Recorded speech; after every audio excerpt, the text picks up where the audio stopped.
கோயில் அமைச்சிருக்கோம். ஆனால் சில பேர் உங்கள் வீட்டிலே கோயில் அழைச்சிக்க மாட்டீங்க. ஆனால் நாங்களே உங்களுக்கு ஆரம்பிச்சு காட்டுறோம். வாங்க போகலாம். இங்கே ரொம்ப கிட்ட கடையாக இருக்கு. வாங்க போகலாம். இது கோயில் ஃப்ரெண்ட்ஸ். இந்த கோயில் நாங்கள் எப்போ இங்கே தான் சாமி கும்பிடுவோம். நல்லா இருக்கணும் சாமிகிட்ட.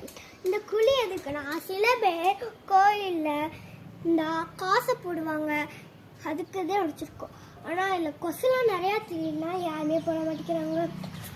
அதுக்கு நாங்கள் இங்கே வந்து கோயில் அமைச்சிருக்க கடவுள் எங்களுக்கு நல்லாவே கொடுத்துருக்கோன்னு காலையிலே எழுந்திரிச்சு சாமியெலாம் வச்சுட்டு கோலம் போட்டு எல்லா பூஜையும் பண்ணிவிட்டு சாமி கும்பிட்டு வந்துட்டோம். அப்புறம் வந்து நம்ம எல்லாருக்கும் ஒரு செருப்பு இருந்தால் தானே இருக்கும். ஆனால் நம்ம வந்து செருப்புன்னு தண்ணி ஏசி இதே ஃப்ரெண்ட்ஸ் ஏசி அப்புறம் கேட்டு இது எப்படி இருக்குன்னு சொல்லிக்கோங்க. இது நாங்கள் ஆர்டர் பண்ணோம். அழகாக இருக்கும். இது உங்கள் கோயிலுக்கும் யூஸ் பண்ணோம், உங்கள் வீட்டுக்கும் யூஸ் பண்ணலாம். எப்படி வேணும் யூஸ் பண்ணிக்கலாம். இது நம்ம ஆன்லைன்லேருந்தே இருக்குது, வாங்கிக்கலாம். ஓகே, தேங்க்யூ, பாய்.